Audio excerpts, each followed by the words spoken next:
visiting Hoffman Pecan Farm in Payne County, and joining me is Dick Hoffman.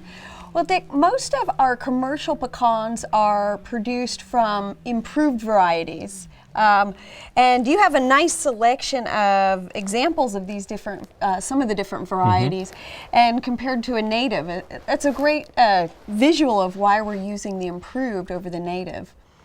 Yes, these are three of the most popular improved varieties that we have for Oklahoma. This particular variety is a Pawnee. It was tested and released by the Brownwood Research Station, released in 1984.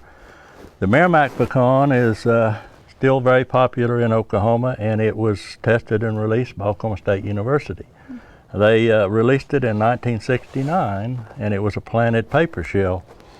The Kansas pecan has become one of the most popular pecans that we have today, and part of the reason it's very scab resistant. It requires no fungicide to produce it without, the scab getting on the pecan.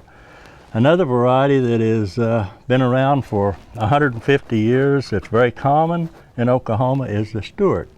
It's not a true paper shell, but it's we see more Stewarts because for many, many years it was considered the Cadillac of the pecan. And you mentioned quite a few reasons why these improved varieties are used. I heard disease resistance, the paper shell, there's a thinner shell, so you have more meat per volume on those, and of course we can see the larger nut sizes as well. Typically a native will shell about 40% kernel. Most paper shells will run from 47% on the Stewart to as high as 58 to 60% on the Pawnee and Merrimack and several of the varieties. So we're getting a lot more bang for a buck. There's a lot more goodie there, and it's so much easier to pick them out, and they're so much easier to crack. So it's quite an advantage to have a larger pecan that's but typically Oklahoma has about 85% of the pecans produced in Oklahoma are natives.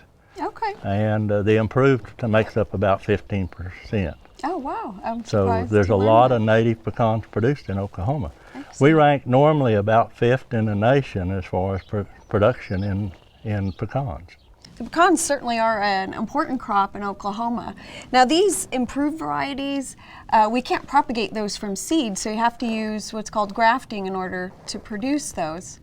Yes, if you plant a paper shell pecan, they won't come up true to the nut, so the only way to get a Pawnee pecan is take wood off a Pawnee tree. It has to be taken off while the tree's dormant and then grafted back onto a native rootstock or a rootstock. So that way you get a true pecan that produces the same as the nut. Okay, well let's look at some of the grafting materials. Okay.